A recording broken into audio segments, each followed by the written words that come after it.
ശ്രീലങ്കൻ വിമാനത്താവളത്തിൽ ഭീകരരുണ്ടെന്ന സന്ദേശം വ്യാജമെന്ന് സ്ഥിരീകരണം. പി ആർ സുനിൽ ദില്ലിയിൽ നിന്ന്. പി ആർ സുനിൽ, അപ്പോൾ ഭീകരർ ഇന്ത്യ വിട്ട് പോയിട്ടില്ല എന്നത് ഉറപ്പിക്കാമല്ലേ?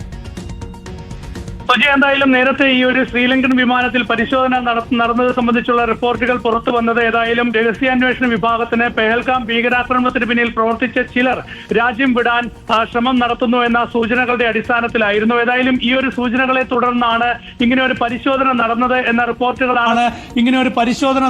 എന്ന റിപ്പോർട്ടുകളാണ് നേരത്തെ പുറത്തു വന്നത്. ഏതായാലും ഇപ്പോൾ ഇന്ത്യൻ അന്വേഷണ ഉദ്യോഗസ്ഥരും ശ്രീലങ്കയിൽ നിന്നുള്ള ഉദ്യോഗസ്ഥരും ഒക്കെ തന്നെ നൽകുന്ന വിവരം അനുസരിച്ച് ഇതൊരു വ്യാജ സന്ദേശമായിരുന്നു എന്നതാണ്.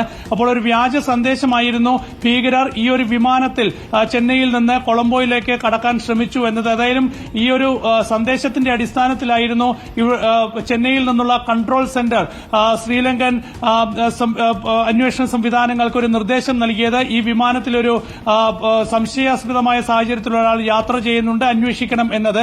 ഏതായാലും അതിന്റെ ഭാഗമായിട്ടായിരുന്നു ശ്രീലങ്കൻ സേന വിമാനത്തിൽ പരിശോധന നടത്തിയത്. ഏതായാലും അതിൽ ആരെയും കണ്ടെത്താൻ കഴിഞ്ഞില്ല എന്നതാണ് ഇപ്പോൾ ലഭിക്കുന്ന വിവരം. ഏതായാലും ഈ ഒരു സന്ദേശം വ്യാജമായിരുന്നു എന്നാണ് ഇപ്പോൾ പുറത്തുവരുന്ന വിവരം.